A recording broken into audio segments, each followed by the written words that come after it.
ini berjudul In the Tall Grass 2019. Kalau sekilas kita lihat, film ini adalah cerita tentang seseorang yang tersesat di rumput. Lucu emang dan unik, tapi tetap menyajikan misteri yang membuat kalian pengen gua untuk mereviewnya. Baiklah, daripada berlama-lama, mari kita langsung saja ke pembahasan kita. Dan jika kalian suka, tinggal subscribe aja. Film ini diawali dengan diperlihatkannya padang rumput yang luas. Kalau di daerah gua, nih rumput biasa disebut rumput gagajahan yang suka merusak tanaman padi. Hanya saja terlihat padang rumputnya yang begitu luas, dan terdengar angin yang bergemuruh kencang dan samar-samar terdengar suara jeritan manusia. Lalu scene beralih pada satu orang laki-laki bernama Carl dan satu orang perempuan bernama Becky yang sedang melakukan perjalanan. Becky yang sedang hamil terlihat depresi dan seperti mempunyai sebuah beban yang berat, sehingga mengharuskan mereka meninggalkan kota asalnya demi ketenangan. Ternyata Becky hamil dan pacarnya tidak mau menikahi Becky, sehingga ia benar-benar depresi dan memilih untuk pergi. Singkat cerita, Becky yang mengalami gejala muntah-muntah, lalu mereka menepi di pinggir padang rumput yang luas. Tiba-tiba mereka mendengar suara anak kecil yang terdengar dari padang rumput itu. Sepertinya anak itu tersesat di sana, dan mereka yang mendengar itu berinisiatif untuk menolong anak itu. Carl yang masuk pertama ke dalam padang rumput itu, namun Beck merasa ada sesuatu yang aneh, mulai merasa curiga dan menyusul Carl yang sudah berada di dalam rumput itu. Ia mencari di mana asal suara anak itu berada, namun tidak pernah ketemu. Suaranya kadang dekat, kadang jauh, seperti berpindah-pindah. Tidak hanya itu, Beck pun yang selalu berkomunikasi dengan Carl pun ternyata mereka tidak pernah bertemu satu sama lain. Suaranya dekat, namun tidak ketemu. Ketika mereka menyadari ada sesuatu hal yang tidak beres, mereka berinisiatif untuk melompat guna mengetahui posisi masing-masing. Lompatan pertama mereka berdekatan, dan itu membuat Beck lega. Meski dengan perut yang besar, ia mencoba melompat satu kali lagi, dan ternyata Beck sudah berada jauh dari tempat lompatan tadi dalam sekejap. Beck yang kaget dengan kejadian aneh itu mulai panik dan terus mencari satu sama lain, namun tidak pernah bertemu. Sampai-sampai malam tiba, mereka tidak pernah bertemu satu sama lain. Di tengah kebingungan, tiba-tiba Beck bertemu dengan seorang pria asing yang terlihat lusuh, dan kemungkinan besar ia pun tersesat. Dan katanya ia sedang mencari-cari istrinya, dan mereka pun berjalan bersama-sama mencari jalan keluar. Namun di sisi lain, Carl yang juga tersesat bertemu dengan seorang anak yang terlihat aneh dan lusuh. Ia pun mengenali Carl dan mengetahui tentang wanita yang hamil tadi, padahal ia baru bertemu. Carl bertanya, bagaimana bisa kau tahu? Anak itu bilang, karena sebuah batu. Batu itu yang mengetahui segalanya dan apa saja yang berada di dalam rumput tinggi ini. Lalu anak itu mengajak Carl untuk mendatangi batu misterius itu. Dan sesampainya di sana, anak itu menyentuh batu itu, dan seperti ada sesuatu yang terjadi. Lalu anak itu menyuruh Carl untuk menyentuh batu itu juga. Terlihat seperti ukiran-ukiran kuno di atas batu itu. Namun ketika Carl akan menyentuh batu itu, tiba-tiba terdengar teriakan Becky dari dalam rumput. Dan ia pun tidak jadi menyentuh batu itu, dan lari menyelamatkan Becky. Sebenarnya ada apa yang terjadi di dalam rumput yang luas itu? Malam berlalu, kemudian scene beralih kepada seorang lelaki bernama Travis. Ia adalah pacar dari Becky yang datang untuk menyusul Beck yang pergi dari kota sebelumnya. Mungkin ia menyadari kesalahannya dan ingin kembali bertemu dengan Beck. Kemudian di tengah pencariannya, ia melihat banyak sekali mobil yang berdebu di dekat gereja. Ya, tempat itu adalah tempat di mana Beck dan Carl tersesat di padang rumput. Lalu ia melihat ada mobil Beck yang terparkir di sana, dan ia curiga dan menghentikan mobilnya. Singkat cerita, ia curiga Beck masuk ke dalam rumput tinggi itu, dan ia pun masuk ke sana. Travis sedikit pintar dengan menandai rumput dengan cara melipatnya, supaya ia tidak tersesat. Namun percuma, rumput itu sepertinya ingin membuat Travis tersesat. Rumput yang sudah diikat oleh Travis kini kembali seperti semula dan membuat Travis tersesat. Sampai di tengah malam, tiba-tiba ia kembali didatangi seorang anak kecil, yaitu adalah anak kecil yang tadi bertemu dengan Carl. Namun sifatnya sedikit berbeda. Anak itu terlihat ramah dan baik.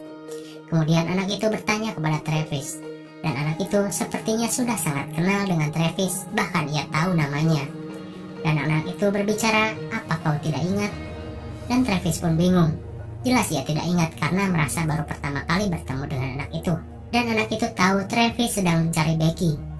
Lalu anak itu mengajak Travis untuk ikut dan menunjukkan di mana Becky berada.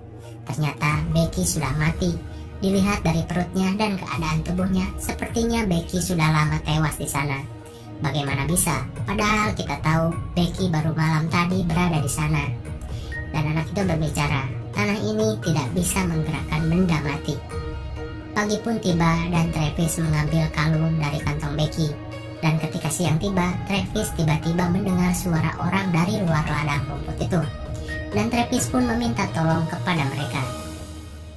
Ternyata mereka adalah keluarga dari anak itu. Ya, anak itu bernama Tobin yang berada di luar ladang rumput beserta keluarganya. Yang kita tahu salah satu dari mereka adalah lelaki yang mendatangi Becky. Lah, kok bisa? Pasti kalian bingung. Tenang, mari kita lanjut dulu. Kemudian anak tersebut yang mendengar suara orang minta tolong mulai memberitahu orang tuanya bahwa ia mendengar sesuatu. Lalu tiba-tiba anjingnya pun masuk ke dalam rumput itu dan dikejar oleh Tobin. Orang tua mereka yang tahu Tobin masuk ke dalam rumput pun akhirnya mengejar Tobin dan jelas mereka semua tersesat sampai malam hari. Ayah Tobin lalu menemukan sebuah batu raksasa di tengah padang rumput itu. Sepertinya ada hal gaib yang membawa ia kepada batu tersebut. Malam berganti, kemudian tiba-tiba ada yang datang menggunakan mobil merah. Dan mereka keluar dari mobil itu, ternyata itu adalah Becky dan Carl. Wow, kok bisa? Mari kita telaah sedikit di sini, biar nggak terlalu bingung ya. Di awal, Becky dan Carl yang masuk ke rumput itu karena mendengar suara anak kecil. Ya, itu adalah Tobin yang tersesat karena mengejar anjingnya. Lalu Travis yang masuk ke dalam rumput karena mencari Carl dan Becky yang diduga kuat masuk ke dalam rumput itu. Sedangkan keluarga Tobin bersama dengan Tobin masuk ke dalam rumput itu karena mendengar suara Travis. Jelas ini adalah paradox atau time loop ala-ala Doctor Strange di Avengers. Kalau kita susun jadinya seperti ini. Pertama adalah Travis, kedua Tobin, lalu terakhir yang masuk adalah Carl dan Becky. Ingat-ingat posisi itu ya. Kembali ke filmnya, tentu itu membuat Travis yang tadi menemukan Becky sudah menjadi bangkai. Kini ia mendengar suara Becky yang baru saja masuk ke dalam rumput dan sedang mencari jalan keluar, sama seperti di scene awal tadi. Bedanya di sini kita mengetahui bahwa di sana juga ada Travis dan mereka saling berkomunikasi. Dan tiba-tiba mereka mendengar suara Tobin. Ya, itu adalah Tobin yang baru masuk ke dalam rumput karena Tobin yang ini tidak mengenali Travis. Hanya mengenali Travis dari suaranya saja. Lalu kemana Tobin yang tadi mengenali Travis? Mungkin saja sudah mati sama seperti Travis menemukan bangkai dari Becky. Mereka saling berkomunikasi dan berusaha berkumpul di satu titik, di mana titik itu adalah bangkai anjing. Karena Travis tahu dari Tobin yang sebelumnya bahwa tanah ini tidak bisa menggerakkan benda mati. Jadi Travis memberitahu semua orang untuk mengikuti suara Tobin yang berada di dekat bangkai anjing tersebut.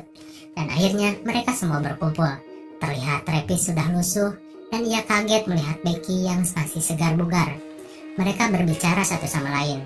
Ternyata Travis sudah terjebak di sana sekitar 1 bulan yang lalu setelah mengikuti jejak dari Becky dan Carl. Becky dan Carl pun kebingungan karena mereka tahu Travis berada di kota sebelumnya.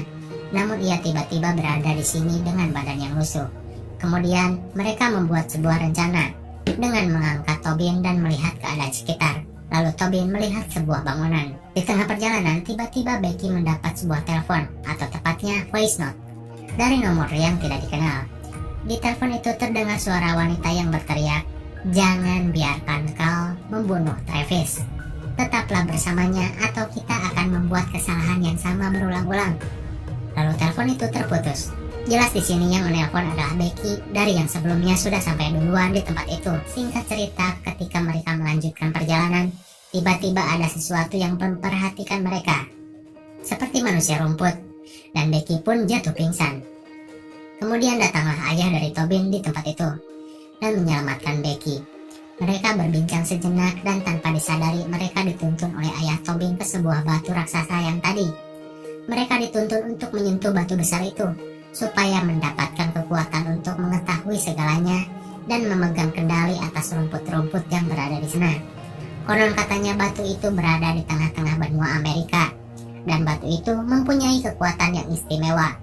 Kemudian ketika Carl akan menyentuhnya, tiba-tiba datang ibu dari Tobin.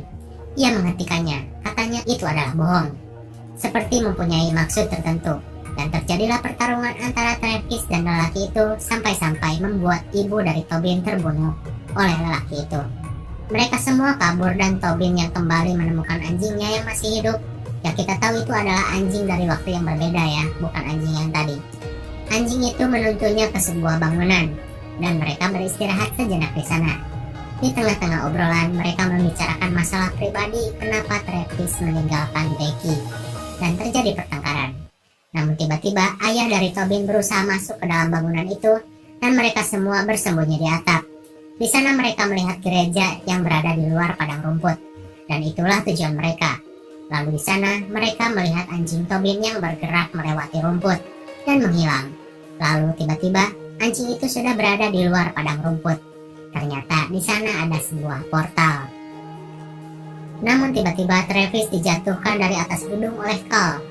Oh, jadi ini sebabnya percakapan di teleponnya bilang, jangan biarkan Carl membunuh Travis. Dan kejadian itu dilihat oleh Tobin. Mereka yang berlari dari kejaran ayah Tobin dan Becky yang mulai menyadari bahwa Carl telah melakukan sesuatu kepada Travis. Ternyata alasannya adalah Carl menyukai Becky. Jelas kan? Ya meskipun mereka adik kakak, cuman adik kakaknya tiri. Jadi si Carl itu menyukai si Becky. Lalu mereka kabur dan terpisah. Carl yang dikejar-kejar oleh ayah Tobin kemudian terbunuh di sana. Dan kita lihat di tempat yang sama ada banyak sekali mayat yang mati dengan posisi yang sama.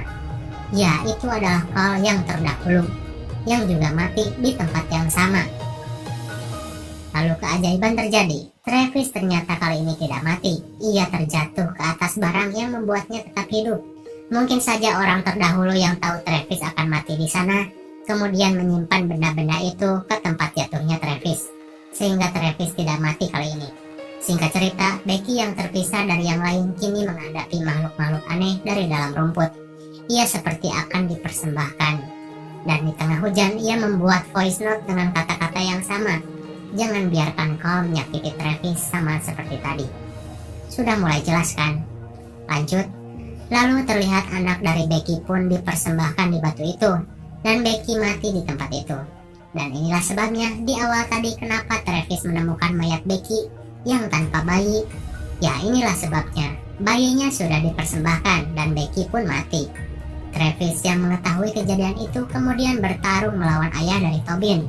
Dan singkat cerita, Travis berhasil menang dengan membunuh orang tersebut. Meskipun Travis mengalami luka tusuk yang parah. Tersisa Tobin dan Travis yang sekarat. Dan jika Travis mati, semua akan kembali berulang. Namun kali ini, karena Travis tidak mati meskipun sekarat, sekarang Travislah yang menyentuh batu itu untuk mengetahui portal-portal untuk bisa pergi dari tempat itu. Dan setelah mengetahui jalan, ia membawa Tobin dan berbicara. Tolong hentikan Carl dan Becky yang akan masuk ke dalam rumput ini jika kau sudah keluar nanti. Ia diberikan kalung yang Travis bawa dari Becky dan melemparkan Tobin ke dalam portal yang membuatnya terlempar keluar dan sudah berada di dalam gereja. Dan Tobin satu-satunya yang bisa keluar dari sana. Kemudian melihat lagi Carl dan Becky yang akan kembali masuk ke dalam rumput.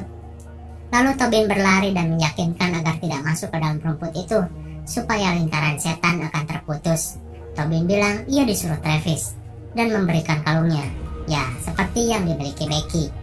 Dan untungnya Becky percaya dan melanjutkan perjalanan dengan membawa Tobin. Travis yang tinggal satu-satunya orang yang terjebak mati karena kehabisan darah. Dan otomatis lingkaran setan telah terputus dan tidak akan ada lagi yang memasuki rumput itu. Karena semua alasan orang yang akan masuk ke sana sudah mati. Namun tenang saja, mereka yang belum masuk ke sana akhirnya bisa hidup dan film pun berakhir.